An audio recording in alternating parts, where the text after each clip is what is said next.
이제 말씀 나눕니다. 사도행전 29번째 시간인데 항상 하나님의 은혜 가운데 있으라라는 제목으로 하나님의 말씀을 전합니다. 오늘 2019년도 추수감사절을 맞이했는데 항상 하나님의 은혜 가운데 우리 사랑하는 성도님들의 삶이 감사가 넘치는 삶이 되시기를 주님의 이름으로 축복합니다. 항상 은혜 가운데 있으라. 어떻게 하면 항상 은혜를 유지할 수 있을까? 신앙생활을 하다 보면 신앙생활의 원리가 있습니다. 혹시 마중물이라고 하는 말 들어보셨는지 모르겠습니다만 하나님의 은혜 가운데에는 이 마중물 원리가 있습니다. 상수도 시절, 요즘엔 모두 수도 시설이 너무 잘 돼 있어서 언제나 수도꼭지만 틀면 물이 콸콸 나옵니다. 근데 저희 어릴 때만 해도요, 따로 집이 이렇게 공해에 오염되지 않았을 때에는 집 마당에다가 우물을 파서 전기 모터 켜기만 하면 그 지하수물을 퍼올려서 먹었던 시절도 있습니다. 제가 첫 목회했던 단양에서 1월달 첫 겨울에 1월달 첫 주부터 제가 목회를 시작을 했는데 거기 가니까 산골짜기가 돼가지고 펌프가 있는데 몇 주 동안 그 교회 담임자가 없어서 물이 밑으로 내려가서 얼었어요. 그래서 얼은 펌프에다가 아무리 뜨거운 물을 부어도 그게 녹지가 않더라고요. 펌프 사진 보시는데 기억나시는 분들이 있을까요? 요즘에 신세대들, 젊은 세대들은 잘 모를 텐데 저 펌프에다가 먼저 바가지에다가 물을 한 바가지 퍼서 붓고 물이 내려가기 전에 빨리 펌프질을 하면 그 밑에 숨겨져 있던 물이 그 압력에 의해서 다시 올라와서 계속 지하수를 끌어올릴 수 있는 방법, 그 한 바가지를 붓는 것이 바로 마중물입니다. 신앙생활의 마중물의 원리가 뭐냐? 감사할 줄 아는 사람에게 더 큰 감사의 제목들이 생겨진다는 거예요. 은혜 가운데 사는 사람들에게는 에베소서 1장 말씀에 있는 것처럼 은혜 위에 은혜로라. 은혜 가운데 사는 사람에게는 그 위에 던져주시는 은혜가 있다는 거예요. 바울과 바나바가 오늘 말씀 마지막 43절 말씀에 보니까 경건하여 주의 말씀을 듣는 바나바와 바울을 따르던 사람들에게 뭐라고 이야기하냐면 항상 하나님의 은혜 가운데 있으라, 그렇게 이야기합니다. 우리 사랑하는 성도님들, 은혜 위에 은혜를 체험하시고 감사 위에 더 큰 감사의 제목을 쌓으시는 하나님의 능력 안에 살아가시기를 주의 이름으로 축복합니다. 내게 허락하신 모든 일을 감사하면서 고백하면서 살아보십시오. 분명한 것은 그 감사의 고백 위에 하나님은 더 큰 감사를 세우실 것이고 은혜를 고백하며 하나님의 은혜입니다 고백하며 사는 사람들에게는 그 위에 더 큰 은혜를 더하여 주실 줄로 믿습니다. 이게 성경의 원리더라고요. 하나님이 주신 달란트에 감사하며 최선을 다한 사람은 그 달란트 위에 더 달란트를 주시고요, 달란트를 주셨는데 자기의 인간의 생각과 방법대로만 산 사람은 그 있던 달란트마저도 빼앗아 버리시는 원리가 있어요. 오늘 말씀을 보면 바나바와 바울이 바보를 떠나 버가를 지나 비시디아 안디옥에 이르러서 안디옥에 있는 한 회당에 들어가 복음을 증거하는 이야기로부터 시작이 됩니다. 바나바는 우리가 아는 것처럼 전통 레위인이었고 바울은 가말리엘 문화생이었습니다. 지금으로 얘기하면 아주 지식층의 사람들이었다는 거예요. 그래서 회당장들이 회당 안에 들어온 바울과 바나바에게 우리 형제들에게 권할 말이 있다면 전해달라고 부탁을 합니다. 15절 말씀에 보니까 율법과 선지자의 글을 읽은 후에 회당장들이 사람을 보내어 물어 이르되 형제들아, 만일 백성을 권할 말이 있거든 말하라. 연설할 수 있는 기회를 줍니다. 그래서 바울이 차분하게 그들에게 복음을 설명하는 내용이 바울의 첫 설교가 오늘 읽은 본문 17절서부터 41절까지가 성경에 기록된 바울의 첫 번째 설교입니다. 16절 말씀해 보니까 바울이 일어나서 손짓하여 말하되 이스라엘 사람들과 및 하나님을 경외하는 사람들아 들으라, 이렇게 시작을 하고 있죠. 바울의 설교가 베드로나 첫 순교자였던 스데반의 설교와 비슷한 점도 있고요, 바울만의 독특한 점도 있습니다. 스데반과 베드로와 바울의 설교의 공통점은 뭐냐 하면 구약 성경에 나오는 출애굽 사건, 하나님이 택하여 부르셔 내신 사건에서부터 말씀이 시작하고 있다는 거예요. 구원의 역사, 출애굽의 역사로부터 말씀이 시작합니다.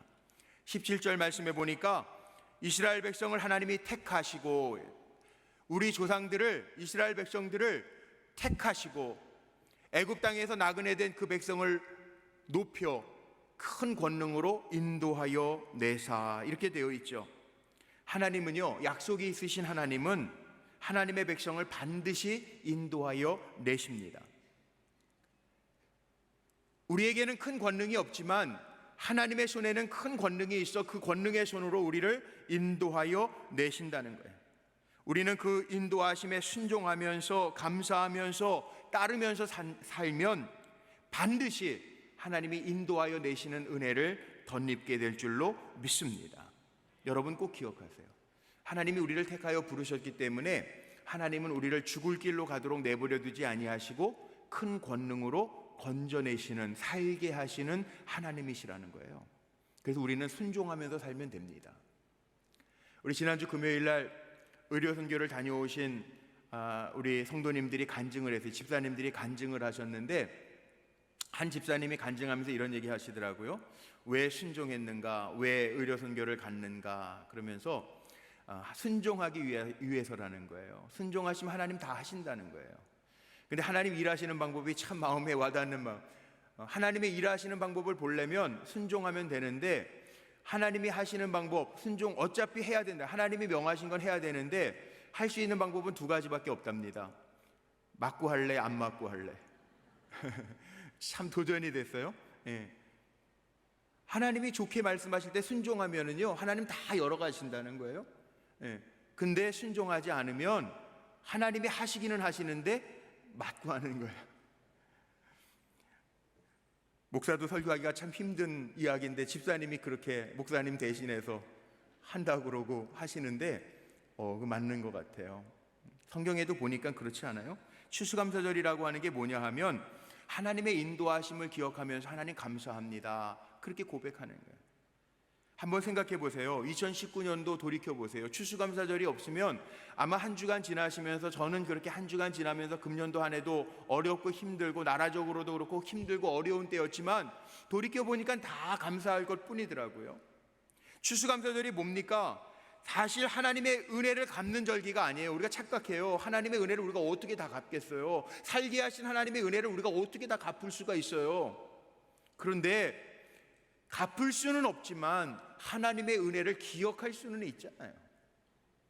추수감사절이라고 하는 것은 하나님의 은혜를 갚는 절기가 아니고 하나님이 나에게 베풀어 주신 은혜를 기억하면서 감사하는 절기예요. 기억하면서 감사하는 것, 우리 마음에 하나님 감사합니다 새기는 것, 이것이 바로 추수감사절이죠. 그런데 이스라엘 백성을 한번 보세요. 오늘 본문 말씀에 보면요, 감사보다는 원망과 불평이 가득했습니다. 광야에서 40년 동안, 오늘 본문의 18절에 그렇게 나오죠. 광야에서 40년간 그들의 소행을 참으시고, 구원의 역사를 바울이 설교하면서요, 광야에서 40년 동안 그들의 소행을 참으시고, 이 소행이라고 하는 말은 괘씸한 죄라는 거예요. 광야에서 40년 지나는 동안에 200만이 넘습니다. 엄청난 숫자입니다. 200만이 넘어요. 광야입니다. 아무것도 없습니다. 근데 하나님은 큰 권능으로 저들을 40년 동안 이끄셨잖아요. 200만이 넘는 숫자를 하루도 굶기지 아니하시고 만나를 먹이셨어요. 광야는 아무것도 없어서 뜨거운 낮에는 타 죽습니다. 말라 죽습니다. 밤이면 춥습니다. 숨을 곳이 없습니다. 얼어 죽을 수도 있습니다. 추워 죽을 수도 있습니다. 그런데 하나님은 큰 권능으로 200만이 넘는 많은 백성들을 매일매일 만나로 먹이시고 낮에는 구름 기둥으로 뜨거운 태양을 가리워 주시고 밤에는 불 기둥으로 추위에 떨지 아니하도록 그들을 보호하셨어요. 기적처럼. 신명기 8장에 보면 이스라엘 백성들의 고백 가운데 모세의 설교 중에 이런 고백이 나오죠. 40년 동안 하나님이 우리를 인도하사 우리의 의복에 헤어지지 아니하고 너희의 발이 부르지 아니하였도다. 이거 기적 아닙니까? 40년 동안 하나님이 그렇게 인도하셨는데 이스라엘 백성들은 오늘 18절에 나오는 것처럼 광야에서 40년간 그들의 소행을 참으시고 그들은 원망하고 불평했다는 거예요. 감사가 없었다는 거예요. 아리스토텔레스 철학자는요, 이런 표현을 썼습니다. 인간의 마음 중에 가장 쉽게 늙는 부분이 있다면 그것은 곧 감사하는 마음이다. 감사하는 마음은 쉽게 늙어버린다는 거예요. 여러분, 감사는요 굳어질 때 하면 안 됩니다. 그냥 늘 기억하라는 거예요. 하나님이 우리에게 지키라고 하시는 절기들이 다 감사절기잖아요. 왜? 하나님의 은혜를 기억하라는 거예요. 어떻게 하나님의 은혜를 다 갚아요? 출애굽시키신 은혜를 어떻게 갚을 수 있겠어요? 그러나 기억하라는 거예요. 하나님의 손길로 인도함 받았다라고 하는 것을 기억하라는 거예요. 현대인들은 너무 바쁘게 정신없이 살다가 보니까 성공과 성취감만 누리면서 앞만 보고 달려가다 보니까 감사 불감증에 걸려서 살아갈 때가 참 많아요. 디모데후서 3장 2절 말씀에 보면 마지막 때 징조들이 있는데 감사하지 아니하며 말세가 되면 감사하지 아니한다라고 하는 이야기가 있어요. 초대교회 교부였던 크리소스톰은 이런 얘기를 합니다. 사람들에게는 근본적인 죄가 한 가지 있는데 그것은 바로 감사하지 않는 죄다. 문학가 괴테는 이 세상에서 가장 쓸모없는 인간은 어떤 인간이냐? 감사할 줄 모르는 인간이라는 거예요. 우리 너무 계산하면서 살지 말자고요. 서로 감사하면서 고마워하면서 베풀어 주신 은혜를 나누면서 살아갈 수 있는 삶을 살아야 되지 않겠어요? 저는 오늘 본문을 읽으면서 이런 생각을 해봤습니다. 사도행전을 계속 강의해 가는데 오늘 추수감사절이잖아요. 그래도 감사를 한번 좀 기억하면서 감사에 대한 말씀을 전하고 싶은데 사도행전 우리가 계속 지금 몇십 주째, 지금 29번째 시간 아닙니까? 이 본문을 통해서 하나님이 주시고자 하는 감사의 메시지가 어디에 있는가 몇 번 묵상을 하면서 읽다 보니까 여기 담겨져 있더라고요. 바울의 설교 속에도요, 우리가 깨달아야 할 감사의 교훈이 담겨져 있더라고요. 하나님은요, 우리를 너무 사랑해서 하나님의 계획과 약속대로 이루어 주세요. 여러분 믿으십니까? 우리를 향한 계획과 약속을 하나님은 이루시는 하나님이신 것 여러분 믿고 사시기를 바랍니다. 그런데 마중물의 원리를 제가 왜 말씀드렸냐 하면 감사하면서 하나님을 믿고 따라가면 하나님이 이루신다고요, 빨리. 그런데 감사하지 않으면 더디게 이루세요. 오늘 본문 말씀 돌아가 볼까요? 19절로 한번 보세요. 하나님이 가나안 땅은 아브라함을 부르시면서 이미 약속하신 축복의 땅입니다. 그런데 19절 말씀에 보니까 가나안 땅 7 족속을 멸하사 그 땅을 기업으로 주시기까지 약 450년간이라 450년. 약속의 땅을 주시긴 주셨는데 몇 년 걸렸다고요? 450년. 우리의 삶 속에 감사가 없으면요, 원망과 불평을 하면요, 40일이면 갈 수 있는 광야도 40년이 걸리고요, 가나안 땅 하나님이 약속하신 땅인데 그 땅을 취하기까지 450년이 걸렸다는 거예요. 22절, 21절, 22절 말씀에 보면 감사가 없으면요, 하나님은 패하기도 하신다는 거예요. 21절에 이런 말씀이 있습니다. 그 후에 그들이 왕을 구하거늘 하나님이 베냐민 집밭 사람 기시의 아들 사울을 40년 동안 주셨다가 사울 왕은 감사가 없었죠. 하나님의 마음에 합하지 않았습니다. 교만해졌습니다. 하나님이 세운 기름 부은 종인데요, 사무엘 선지자를 통해서 기름 부은 종인데 감사치 않았습니다. 자기 힘으로 되는 줄 알았습니다. 나중에는 마음이 굳어져서 교만해집니다. 그랬더니 하나님이 22절에 패하시고, 하나님 어떤 하나님이냐 하면 사무엘상 2장 말씀에 보면 하나님은 주실 수도 있는 분이고 빼앗으실 수도 있는 분이에요. 하나님은 높이실 수도 있는 분이고 낮추실 수도 있는 분이에요. 하나님은 살게 하실 수도 있고 죽이실 수도 있는 분이에요. 그래서 우리는 겸손하게 하나님의 뜻을 이루면서 사는 거죠. 감사하지 않으면요, 여기 오늘 바울의 설교 속에도 담겨 있어요. 하나님이 우리에게 이루시는 약속들이 있는데 우리가 감사하면서 믿음으로 바라보지 못하면 하나님 지연시키기도 하시고요, 우리가 감사하지 못하고 교만하게 내 힘으로 산다라고만 이야기하면서 내 방식대로만 살아가면 그래 네가 해봐라, 그리고 하나님이 사울을 내버려 두시고 패하셨던 것처럼 패하실 수도 있는 하나님이라는 거예요. 그런데 바울의 설교 속에 등장하는 다윗은 어떤 사람입니까? 22절과 23절 말씀 우리 다 같이 한번 좀 읽어볼까요? 우리 한번 같이 읽어보죠. 시작. 패하시고 다윗을 왕으로 세우시고 증언하여 이르시되 내가 이새의 아들 다윗을 만나니 내 마음에 맞는 사람이라 내 뜻을 다 이루리라 하시더니 하나님이 약속하신 대로 이 사람의 후손에서 이스라엘을 위하여 구주를 세우셨으니 곧 예수라. 다윗은 하나님의 마음에 맞는 사람이라 내 뜻을 다 이루리라. 다윗이 어떤 마음을 가졌기 때문에 이런 말씀이 있었을까요? 다윗의 지은 시편 116편 12절 14절까지의 말씀에 보면요, 다윗의 마음이 잘 나타나 있는데 우리 12절 말씀만 같이 한번 읽어볼까요? 12절만 시작. 내게 주신 모든 은혜를 내가 여호와께 무엇으로 보답할까? 다윗의 마음이 이 마음이에요. 하나님의 은혜를 어떻게 다 갚을 수 있겠습니까? 그런데 다윗의 마음속에는 하나님 내게 베풀어 주시는 거, 내가 내 왕위를 세상 끝날까지 패하지 아니하겠다 약속하신 대로 하나님이 베풀어 주신 은혜를 생각할 때 이 은혜를 내가 어떻게 보답할까, 이 마음으로 다윗이 살았다는 거예요. 그 마음이 하나님의 마음에 맞았다는 거예요. 그리고 다윗은 늘 여호와의 이름을 부르며 나아갑니다. 저는 우리 성도님들도 그랬으면 좋겠어요.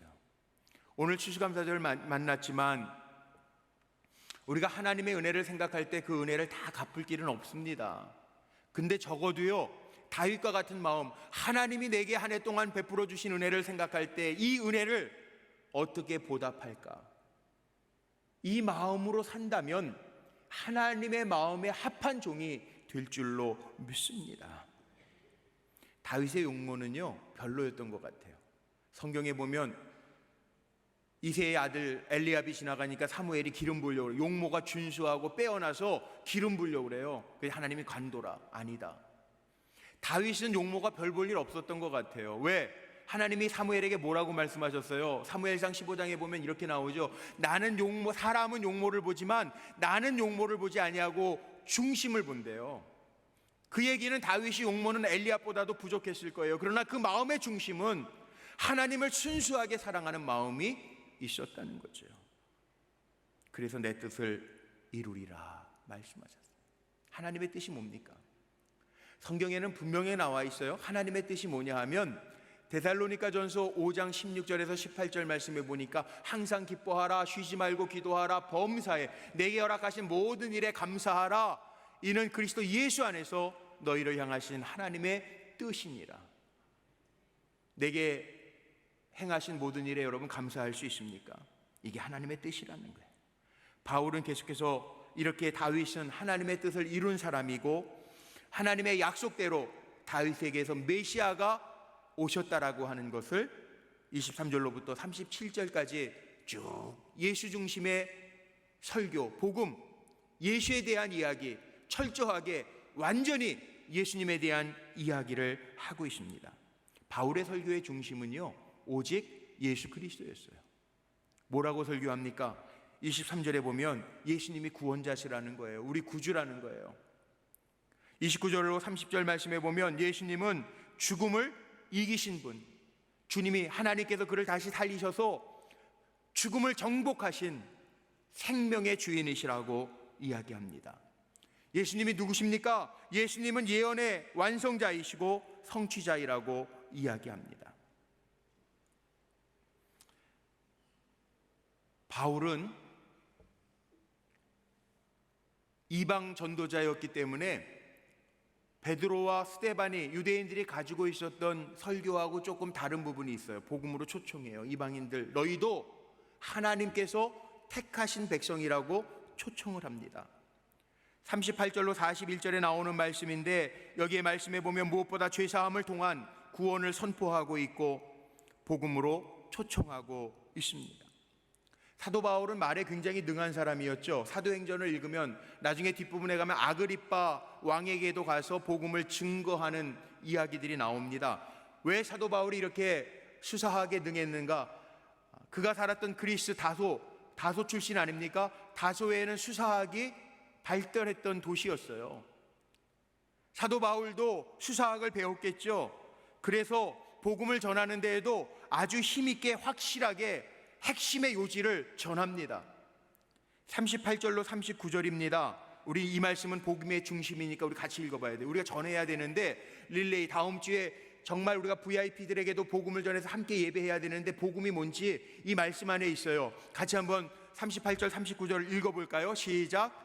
그러므로 형제들아, 너희가 알 것은 이 사람을 힘입어 죄사함을 너희에게 전하는 이것이며, 또 모세의 율법으로 너희가 의롭다 하심을 얻지 못하던 모든 일에도 이 사람을 힘입어 믿는 자마다 의롭다 하심을 얻는 이것이니라. 아멘. 복음이에요. 바울이 뭐라고 얘기하냐면, 너희 형제들아, 너희가 알 것이 있는데 이 사람을 힘입어, 예수를 힘입어서 죄사함, 예수가 우리를 위해서 십자가에서 못 박혀 주심으로 우리는 죄로부터 자유함을 얻었다. 율법으로는 의롭다 하심을 얻을 수 없지만 우리가 예수 그리스도를 힘입어 누구든지 예수가 내 죄를 위하여 십자가에서 죽으셨다라고 하는 것을 믿기만 하면 의롭다 하심을 얻게 되었느니라. 복음의 핵심이에요. 바울은 구약성경 하박국서 1장 5절을 인용하면서 40절로 41절 말씀해 보면 역설적인 방법으로, 반어법적인 방법으로 또 초청을 합니다. 여기 보니까 뭐라고 그러냐 하면요, 완전히 반어법이에요. 믿지 아니하는 자, 멸시하는 자들, 이 복음을 멸시하는 너희는 놀라고 멸망하라.